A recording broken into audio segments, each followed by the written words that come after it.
এই দাসপাড়ায়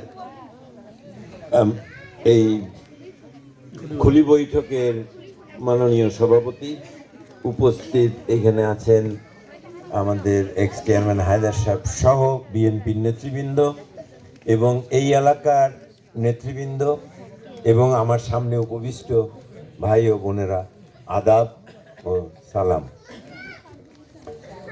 আজকে আপনারা অনেকক্ষণ ধরে কিন্তু বক্তৃতা শুনছেন, তবে আমার কাছে মনে হলো যে অনেকগুলা খুব সুন্দর সুন্দরভাবে বলছে, সবগুলা ঘুরে ফিরে একই কথায় আমরা ভোট চেতে আসছি এখানে। সবাই নিশ্চয়ই সেটা ভালোভাবে প্রকাশ করতে পারছে। আর আপনারা কতটুকু বুঝছেন সেটা আমি জানি না, বাট আমি আপনাদের দুই চারটা কথা বলতে চাই। যে আজকে 2024 সালে যে এই যে রাজনৈতিক পরিবর্তনটা হলো, এটা তো অনেক কষ্টে, ধরেন এই দেশের ছাত্র সমাজ, জনগণ, সাধারণ মানুষের যে বিপ্লব এবং আন্দোলনের যে ফসলটা হলো, যে একটা সরকার এখান থেকে চলে গেল। এখন কেন গেল এটা আমরা ওইটা নিয়ে আলোচনা করতে চাই না।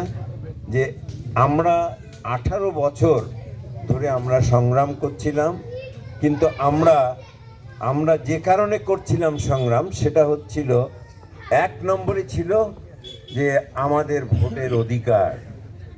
আমাদের মধ্যে এখানে অনেক যুবক আছেন, তারপরে আপনাদের ভাই বোনেরা আছেন যারা এই 15 বছর ধরে ভোট দিতে পারে নাই, কিন্তু 15 বছর আগে কিন্তু সে ভোটার হয়ে গেছে। মানে এখন 20 থেকে 35 বছর বয়সের লোকজন ভোট দিতে পারে নাই। তো এই যে ভোটের অধিকারটা আমরা ফিরে আনলাম, এটা একটা বিরাট বড় অর্জন ছিল।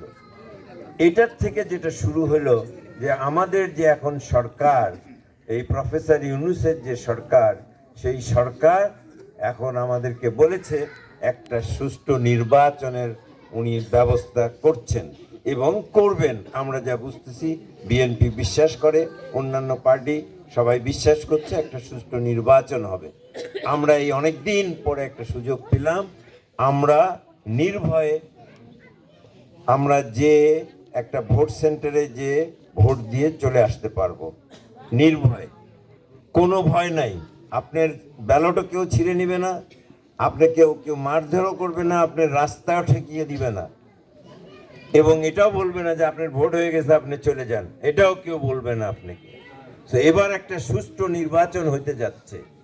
তো এটা আমরা চাই যে এই নির্বাচনের মাধ্যমে আমাদের দেশে, যে আগে এই আওয়ামী লীগ সরকার যখন ছিল, তখন একটা কথা ছিল যে আমাদের হিন্দু ভাইরা নাকি তাদেরকেই ভোট দেয়, আমাদেরকে নাকি দেয় না। আমরা অনেক সময় দেখেছি এটা ঠিক না, অনেকেই দেয়, কিন্তু সবাইকে একটা, এই আওয়ামী লীগ তাদেরকে একটা এমন একটা সিল মেরে দিছিল যে এটার থেকে বের হওয়া খুব ছিল।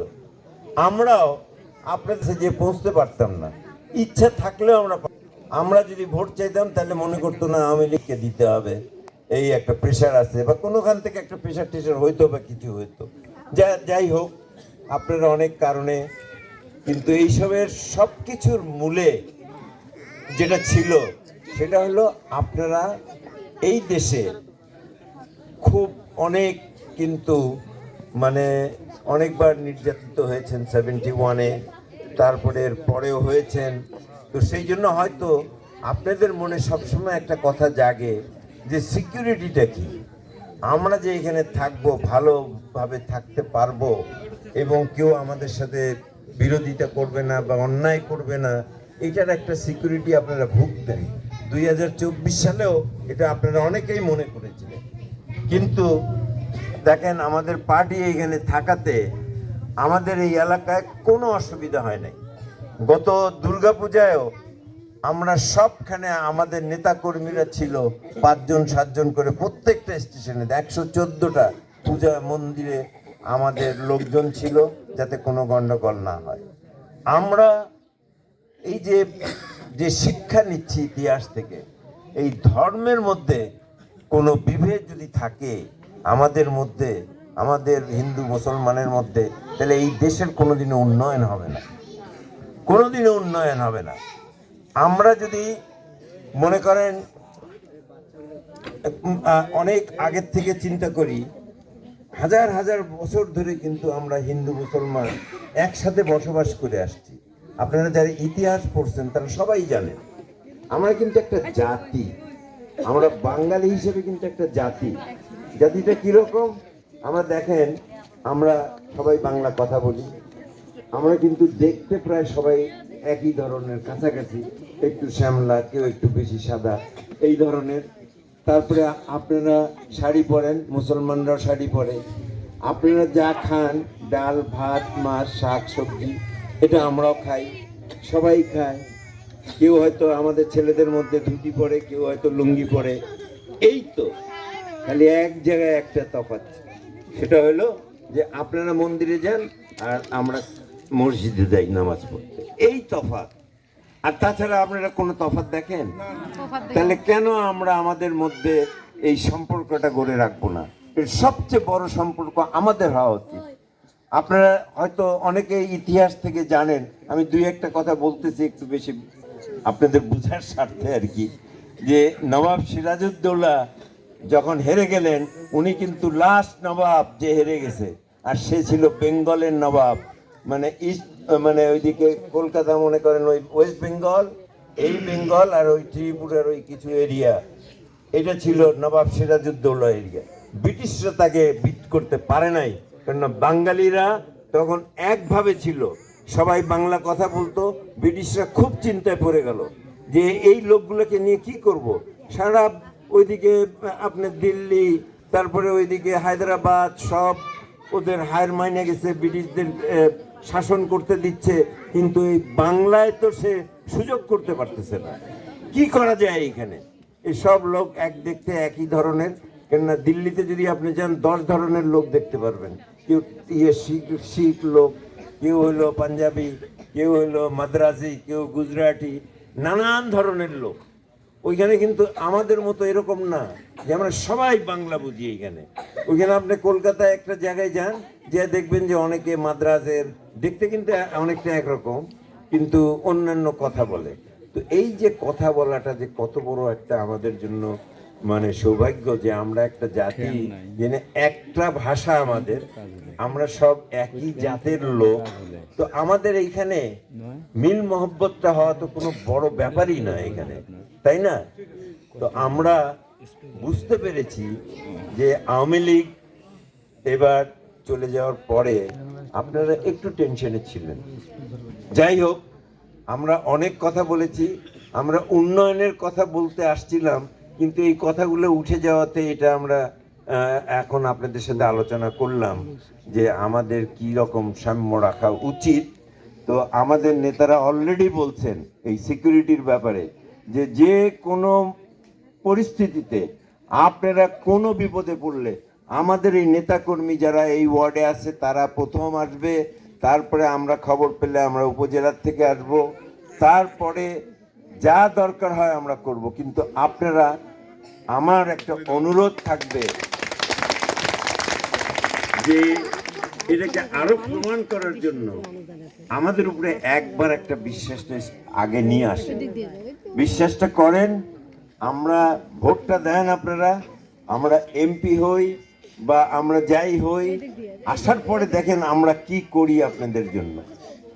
আমার নেতাকর্মী যেখানে বলছে তার শেষ রক্ত দিয়ে হলেও আপনাদেরকে সেবা দিবে এবং আপনাদেরকে প্রোটেকশন দিবে। এই প্রোটেকশনটা বড় কথা হয়ে দাঁড়িয়েছে।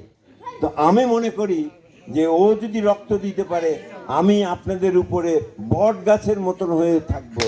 আমি সবাই, আমার কাছে হিন্দু মুসলমান বৌদ্ধ খ্রিস্টান বলতে কেউ নাই, সবাই বাঙালি। আমরা বাংলাদেশি, আমরা বাংলায় কথা বলি, আমরা বাংলাদেশের নাগরিক। আমার হিন্দু ভাইয়ের যে অধিকার, মুসলমান ভাইয়েরও সেই অধিকার, একটা চাকমারও সেই অধিকার, এবং আমারও সেই অধিকার, সকলের সমান অধিকার হবে একটা। এইটাই আমাদের এই নেতা জনাব তারেক রহমান এই কয়েকদিন ধরে আমাদেরকে বলছেন যে উনি একটা সাম্য দেশ তৈরি করতে পারে, যেখানে সাম্য থাকবে, যেখানে কোনো ভেদাভেদ থাকবে না।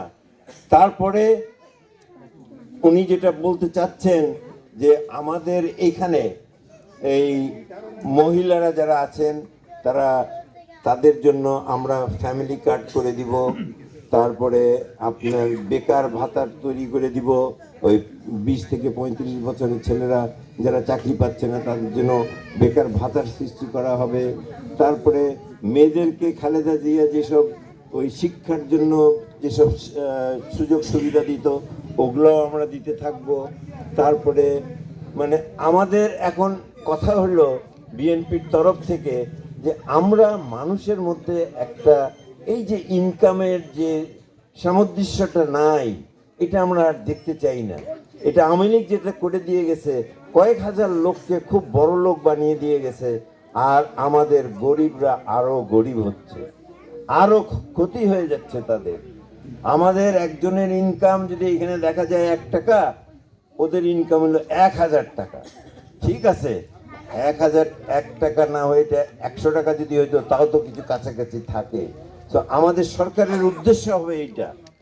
যেমন আপনারা যারা এই যে ভাতা পান, এই অনেকে পান না ভাতা এখানে, হ্যাঁ অনেক ধরনের ভাতা পাওয়া যায়। হ্যাঁ, তো এই ভাতাগুলা এগুলা আমরা দেখছি যে এগুলা অতি সামান্য, এই ভাতা দিয়ে একটা লোক চলতে পারে না। তো কাজেই আমাদের চিন্তাধারা আছে যে এইগুলা ভাতাগুলো আমরা বাড়াবো। ভাতাগুলো বাড়ালে তাহলে তাদের হাতে কিছু পয়সা আসলে অটোমেটিক অনেক কিছু হয়। এই মানুষের হাতে, গরিব মানুষের হাতে যদি টাকা থাকে তাহলে অর্থনীতির জন্য খুব ভালো হবে এটা। তো সেই জন্য আমরা এটা চিন্তা করছি, এটা করব। কেননা আপনারা জানেন যে শহীদ প্রেসিডেন্ট জিয়াউর রহমান সবসময় বলতেন 68,000 গ্রাম বাঁচলে বাংলাদেশ বাঁচবে। এই যে থিওরিটা, এই কথাটা যে উনি বলছেন, এইটার জন্যই বলছেন যে আমরা গরিবদের জন্য যেন কাজ করি, এখানে রাস্তাঘাট তৈরি করে দেই, এইখানে স্কুল কলেজ তৈরি করে দেই, এখানে আপনাদের ছোট ছোট ব্যবসা করার সুযোগ করে দেই, ইন্ডাস্ট্রি করে দেই, আপনারা কাজ করেন। তো এই জন্যই আমরা চাচ্ছি যে মানুষের এই গ্রামের এই রুট থেকে আমরা রাজনীতি শুরু করব। আমাদের যখন রাজনীতি শুরু হবে, আমরা গাছের গোড়ায় পানি দিব, আমরা আগায় পানি দিব না। গোড়ায় যদি পানি দেই তাহলে এটা শক্তিশালী হবে এবং এই অর্থনীতিটা শক্তিশালী হবে, আমাদের পুরো ফ্যামিলিগুলো সব শক্তিশালী হবে। তো আমাদের অনেক প্ল্যান প্রোগ্রাম আছে, সেটা তো থাকলোই। উলিপুরের কথা তো আর কি বলবো, আমরা যে এত বছর ধরে এখানে রাজনীতি আমাদের নেতারা করে, আমি করি, যে আমরা সবগুলো প্রবলেম জানি। এই যে আপনাদের রাস্তাটা, এটার কি বলা লাগে? এরকম রাস্তা যে থাকবে এখনো পৌরসভার ভিতরে, এটা তো চিন্তাই করা যায় না।